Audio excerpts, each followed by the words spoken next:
Halo, saya Doni bersama rekan saya Destan ya. Pada kesempatan kali ini kami akan membahas bagaimana kondisi penyalahgunaan narkoba di Indonesia saat ini dan apa impian kami akan Indonesia yang ideal, serta bagaimana langkah strategis untuk mewujudkan impian tersebut.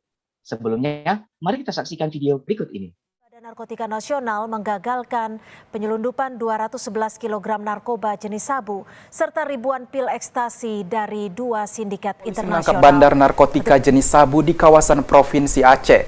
Tidak hanya menemukan narkoba, polisi juga menemukan dua senjata laras panjang jenis AK-47 dan M16 berikut amunisinya. Barang bukti sabu seberat 2 kg ini dibungkus dalam kemasan teh. Pelaku mengaku paket sabu tersebut dipesan oleh seseorang bandar narkoba yang sedang menjalani hukuman di salah satu lapas di Sulawesi Selatan. Dari pengungkapan kasus ini, polisi mencatat barang bukti sabu seberat 13 kg lebih dan 2 unit telepon genggam. Nah, setelah menyaksikan cuplikan video tadi, sebenarnya apa sih Des impian kamu akan kondisi Indonesia yang ideal? Kondisi ideal di Indonesia yang diinginkan, ya pastinya Indonesia bisa bebas dari narkoba.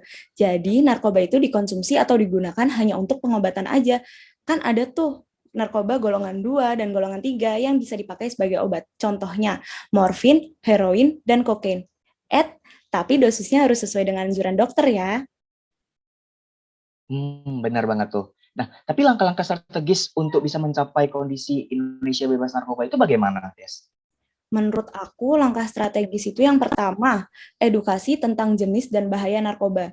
Selama ini, narkoba dianggap tabu untuk dibahas kan, Don? Makanya banyak anak-anak tuh yang cari tahu sendiri dan akhirnya malah mereka yang menjadi pemakai. Padahal, jika dijelaskan secara komprehensif, generasi muda akan paham apa dampak dari penyalahgunaan narkoba. Yang kedua, perhatian dan pengawasan orang tua. Nggak bisa dipungkiri nih, keluarga adalah lingkungan tempat seorang anak tumbuh. Maka, peran perhatian dan pengawasan orang tua juga sangat penting dalam menjauhkan anak-anak generasi muda dari narkoba. Nah, kalau dari kamu, gimana, Don? Kalau dari aku mungkin ada 2 poin tambahan nih, Des. Yang pertama, kita menyediakan alternatif kegiatan lain yang positif.